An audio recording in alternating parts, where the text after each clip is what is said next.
Bung Karno galau.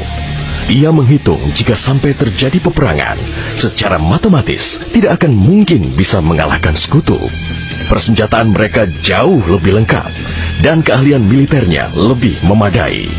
Atas saran Jenderal Besar Sudirman, Bung Karno diminta mengirim utusan khusus kepada Roisul Akbar Nahdlatul Ulama, Hadratus Syekh Kiai Haji Hashim Asy'ari di Pondok Pesantren Tebu Ireng, Jombang. Tujuannya meminta fatwa Kiai Hashim tentang hukumnya berjihad membela negara yang notabene bukan negara Islam seperti Indonesia. Kiai Hashim lantas memanggil Kiai Haji Wahab Hasbuloh dari Tambak Beras, Jombang. Kiai Wahab diminta mengumpulkan ketua-ketua NU se-Jawa dan Madura untuk membahas persoalan ini.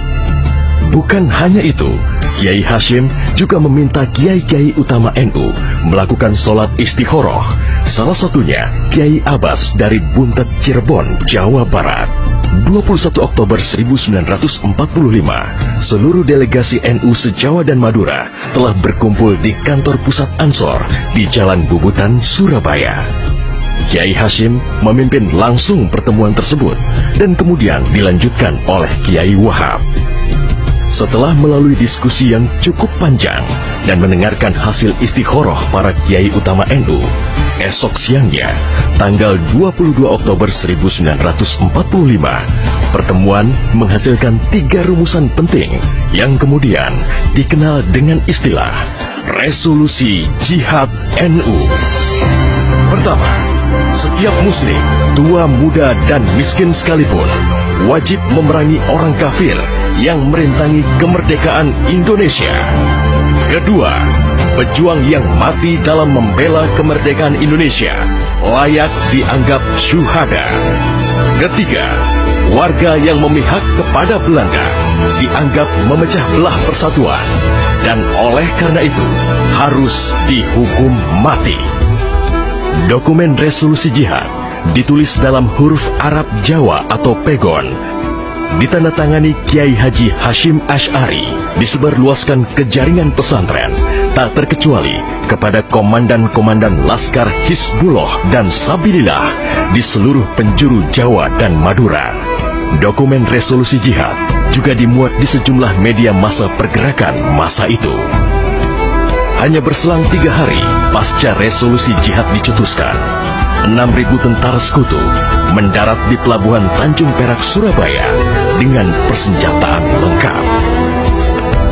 Mendengar kedatangan pasukan penjajah, ribuan santri dan kiai dari penjuru Jawa Timur bergerak menuju Surabaya.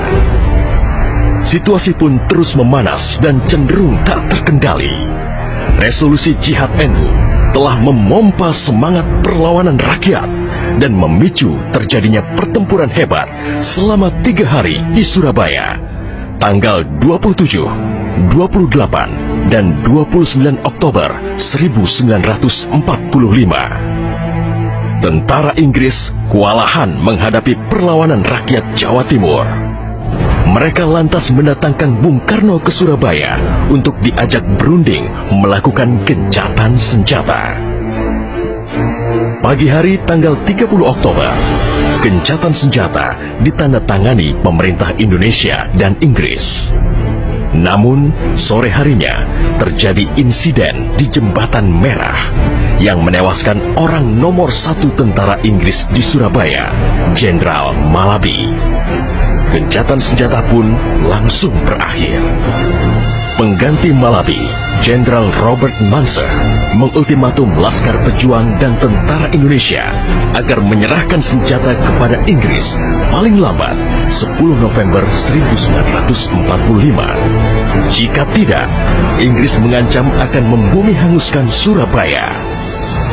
Mendengar ancaman itu, para komandan Laskar Hizbullah, Sabilillah, Mujahidin, TKR, dan para santri marah besar. Seorang pemuda bernama Sutomo atau yang dikenal dengan Bung Tomo sowan kepada Kiai Hashim. Ia meminta izin kepada Kiai Hashim untuk menyiarkan dan menyebarluaskan resolusi jihad melalui radio. Bismillahirrahmanirrahim. Merdeka! Saudara-saudara penduduk kota Surabaya, kita semuanya telah mengetahui bahwa hari ini tentara Inggris telah menyebarkan pamflet-pamflet yang memberikan suatu ancaman kepada kita semua.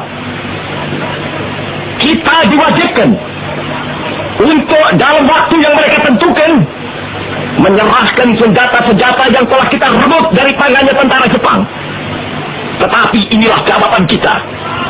Selama banteng-banteng Indonesia masih mempunyai darah merah yang dapat membuat setarik kain putih, merah dan putih, maka selama itu tidak akan kita mau menyerah kepada siapapun juga. Allahu Akbar, Allahu Akbar, Allahu Akbar. Merdeka! Pertempuran 10 November membuat malu tentara Inggris. Target mereka menguasai Surabaya dalam waktu 3 hari tak terbukti. Bahkan di hari yang kedua, Inggris kehilangan Jenderal Robert Munser. Artinya, dalam 1 bulan menghadapi arek-arek Surabaya, mereka sudah kehilangan 2 jenderal terbaiknya. Perang Surabaya berlangsung selama 3 minggu.